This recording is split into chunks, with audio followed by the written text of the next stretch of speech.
This is Design Futurecast. I'm Lorena Lehman. In this third episode, the design experiment and result that we will investigate is called angular motion. It's a mixed media acrylic painting and can be seen at designfuturecast.com/episode 3. I'm here in my studio and I'm working on this painting, which is really interesting as with the acrylic paints, which dry very quickly, there's a layering of color that is happening with the geometric forms. And as I'm building this painting, this environment within the painting, which is informing me as I go, the design is appearing to grow from within itself. So I'm listening and watching for opportunities as I'm working with the painting, and I see that it's beginning to go beyond my initial creative vision, which is really great. So it will be interesting to see where this painting lands, to see where it winds up, how its outcome and result inform that initial creative vision once again. The angular motion painting was really an interesting project to work on.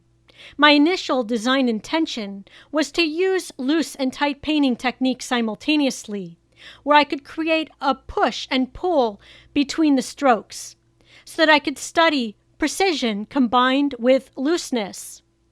In doing so, I could see how precision and looseness within the painting could harmonize, juxtapose, and even converge within the workflow of the design process. I further envisioned forms growing from one another in this design work. Also, in terms of the design method, it was a mixed media painting using acrylic paint to really capture looseness of the stroke, together with Conte crayon to capture precision of the strokes. And using my own physical energy to drive the strokes and lines toward composition, I was really able to watch this design evolve during the workflow process. And because acrylic dries quickly, I was able to layer in new ways, using both the paint and the Conte crayon to add depth throughout the work.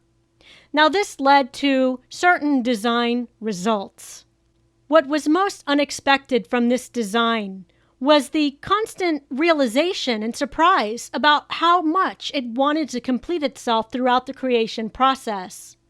Each line or stroke led to the next one, and consequently, there is now an interesting axial alignment and relationship between the layers, their bright colors, and the way they extrude from one another.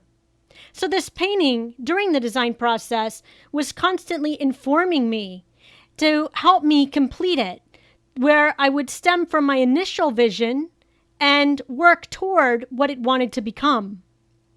But this led to very interesting design questions. For instance, how do loose design visions get interpreted into precise designs, but still have their character preserved in the completed project? So in other words, how do you capture that personality and character of a design that's loose in its sketchiness? And how do you convey that and capture it in the precise finished work? It's because you don't want to lose the character and personality that is conveyed in the initial design vision and in the initial design concept as it works its way through to complete solution. So during the design process, the artist's or designer's initial vision must converge with the design's growing flow and pull, which directs the artist toward its completion. So with all of this, you might ask, what is the relationship between a designer's initial inspiration and need to solve for the unfolding design challenge? Because really, at some point, the two converge and must work with one another. That initial artist or designer's spark in terms of their concept of beauty and aesthetic, of what they foresee their design or art becoming, and also, if it's a design or an art piece, how they will solve for what it is becoming during that workflow process. The two seem to lie at opposite ends of the spectrum, but really they can harmonize and work together in the creation of a design. And this leads us into asking this next question, which is really interesting. With the advent of parametric or algorithmic design, where does the initial design inspiration or vision fit in? Is this set at the beginning by the design's author? And will such computerized design processes ultimately be able to factor for aspects like metaphor as they are iterating design solutions? So really, as we engage in more and more digitized or computerized design workflows and processes, where does the initial artist or designer's vision or inspiration come into play? As they work with aspects like metaphor in coming up with a design solution, where might that fit into a digital or computerized design process? Perhaps the two can work together at some point and can inform one another to really reach the highest potential of a particular design solution. Now, this leads to a design conclusion which will impact your own creative works. As you create from an initial inspiration or vision, it's important to be mindful of listening to what the design wants to become as you're working on it. Often it is within those moments of listening that you make design discoveries that lead to even better outcomes that expand and enhance your initial vision. So as you're working on a project, it's important to practice and know how to listen to its development and evolution while you're working on it.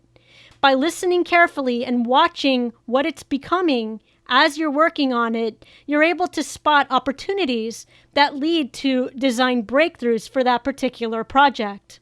For example, with architectural design, this means paying attention to not only the aesthetic beauty you want to create, but also paying attention to occupant experiential patterns that show their needs and goals. So an architect would need to consider both the aesthetic beauty of their architectural design in terms of what they envision it to become in their concept, and also what the functional needs and requirements are in terms of occupant usage. And when initial inspiration and vision converge and harmonize with the solving for the overarching design challenge and functional need in this way, architectural meaning can be born at deeper levels.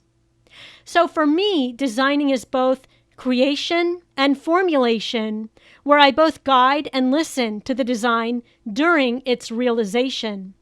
Now, with 21st century application and the proliferation of things like mass customization and print on demand, it is important to ask where creative vision fits in and to what extent creative vision is realized. When designing, it's important to not always be limited by templates. Think of new ways to push design templates further, or think of new ways to create your own templates. Of course, there is a time and a place in which to use templates in great ways, but it's also important to remember that your tools are simply tools. Do not be limited by only working within their framework. Think of ways to push the tool further. Use a new tool, combine tools, or create your own tool. Design is really about experimentation as much as it is about an exploration. So in this 21st century, be sure to think beyond the boundaries so you can achieve your design's highest potential. If you would like to delve deeper into discovering even more great insights to improve your own creative vision and design decision-making, then visit marialorenalehman.com. Discover leading-edge books, courses, and more designs to help you grow your creative genius. All of this and more awaits you at marialorenalehman.com.